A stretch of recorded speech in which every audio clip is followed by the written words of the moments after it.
The first anthropologists, beginning in the 19th century, believed that Australian Aborigines were extant modern Homo erectus. Pioneering anthropologists, including Hermann Klatsch of Germany, distinguished themselves by asserting that the Aborigines represented Homo erectus rather than Neanderthal. Ernest Houghton of the University of Wisconsin proposed a direct link between modern Australian Aborigines and Dubois' Homo erectus specimens from the Solo River site at Nagandang. Franz Weidenreich, a close associate of von Koningswald, saw a direct connection between Australian Aborigines and Homo erectus, Solo Man. However, he also recognized that other enigmatic hominids may have contributed to their lineage. Us Through Time blog. In 1980, the skull WLH-50 and some arm, hand, and foot bones were found on the surface near Lake Karimpung, not far from the dried-up Lake Mungo. Clarification. Mungo Man, 40,000 years ago, is one of the earliest known Aboriginal individuals. Willandra Man, WLH-50, is a robust fossil dated to 25 to 30,000 years ago, and the Kow Swamp Man, 13,000 years ago, includes highly robust remains once thought to resemble Homo erectus. Jim Bowler, a rugged Australian outback explorer, made significant strides in geology. In 1974, he unearthed WLH-50 Willandra Man in the Willandra Lakes area, where he had previously uncovered Mungo Man. Alan Thorne, a bold figure in Australian anthropology, championed the multi-regional hypothesis, fiercely arguing that Willandra Man and other robust Pleistocene fossils provided evidence for continuity with archaic hominids such as Homo erectus. Of course, this presented a great challenge to Out of Africa, the prevailing hypothesis of the day. Morphology. Peter Brown blog. WLH-50 consists of a fragmentary cranial vault, some facial fragments, parts of an elbow joint, and some smaller postcranial pieces. The most striking feature of the cranial vault is its great size. According to Us Through Time, the cranium of WLH-150 is unusually thick, 210 millimeters long and very wide. The average thickness of the cranial vault bone is 16 millimeters. UsThroughTime.com further notes, it is common for the modern male Aboriginal skulls to have some thickening in parts, especially in the cranial vault. Peter Brown blog. What is preserved of occipital morphology falls within the range of normal Aboriginal male variation, apart from overall size. Quick note, occipital simply means the rounded portion of the back of the skull. Former Bulldog for multi-regional switches teams. In 2000, John Hawkes, then a PhD student under Milford Wolpoff, was a strong proponent of the traditional multi-regional model, which argued for regional continuity rather than complete population replacement from Africa. Hawkes co-authored the paper on the Aboriginal craniums as a challenge to Out of Africa. Dr. Wolpoff, his PhD advisor, was one of the two modern co-founders of multi-regionalism along with Alan Thorne. Hawkes compared the cranium thickness of WLH-50 to specimens from Nagandang in Java and Skul and Kafse in Israel, concluding that its robusticity, vault, thickness, and specific measurements provided strong evidence for regional continuity rather than complete replacement. Paper. The WLH-50 calvarium is vitally important to the understanding of human origins in Australasia. We tested the complete replacement model in the region that states late Pleistocene Africans and Levantines are direct ancestors of WLH-50, while the Nagandang hominids cannot be.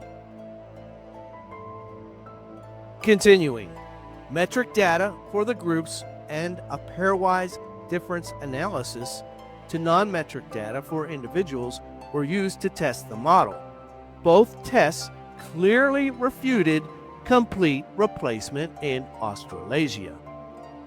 Clearly refuted the replacement model, i.e., out of Africa. However, Hawkes has since revised his views, acknowledging the dominant role of African ancestry in modern human evolution. Many of his former writings in favor of multi-regionalism are curiously missing from his blog.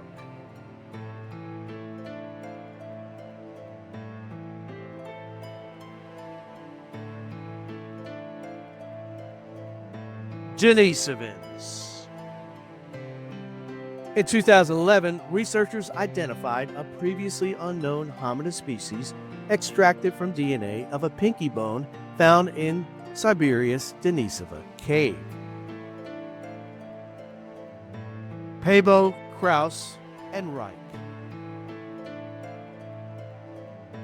The revelation astonished paleoanthropologists, leaving proponents of a singular African origin especially surprised. During the 2010s, more fossil specimens were discovered, including several teeth and a remarkably preserved mandible found in a Tibetan cave.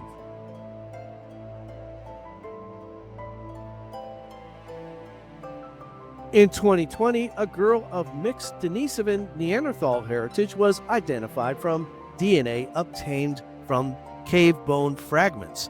Scientists named her Danny. However, even as significant advancements were achieved through additional fossil discoveries, a fascinating discovery was transpiring within the genetics laboratories. Researchers identified 2 to 6% Denisovan admixture within modern Asians and Melanesians. East Asians measured about 1.5 to 2% Denisovan. Melanesians, sometimes called Oceanians, measured about 4 to 5% Denisovan. In 2022, it was discovered that some tribal members in isolated regions of the Philippines measured up to 8% Denisovan admixture. Denisovan subspecies. By the 2020s, scientists began to recognize that the southern branches of Denisovans were only distantly related to the Altai Denisovans and Denisovans. The southern Denisovans seem to have diverged from the cold climate-adapted Altai branch about 280,000 years ago. Professor Murray Cox and his research team from New Zealand were the pioneers in recognizing 4 unique Denisovan subspecies. The Australian Aboriginals were distinguished as a notably unique lineage.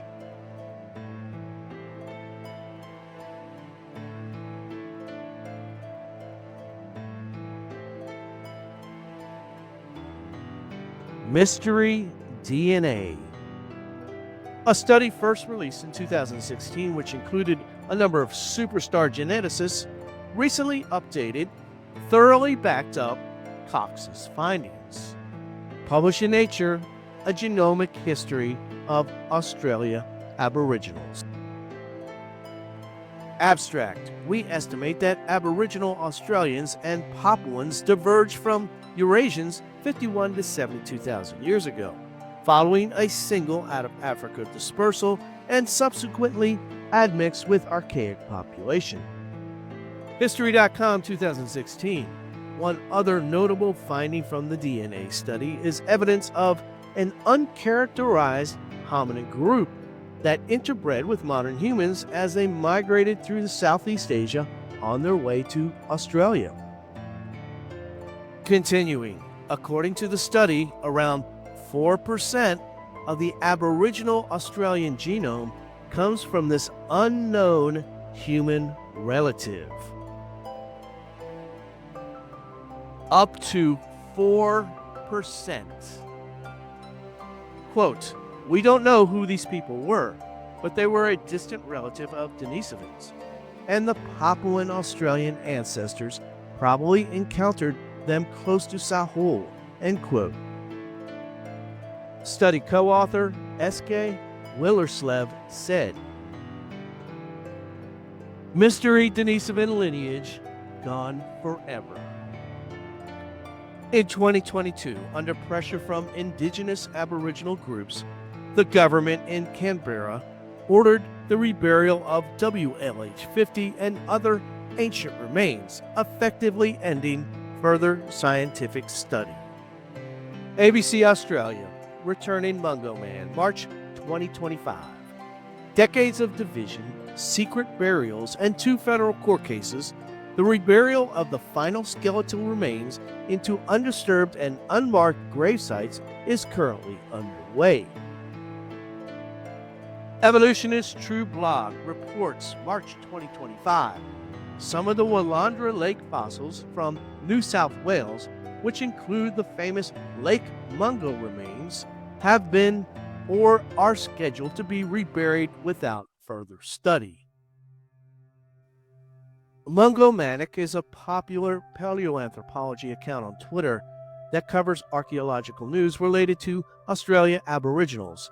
In March 2025, he warned 150 plus fossils from Willandra Lakes, Australia are in danger of being reburied.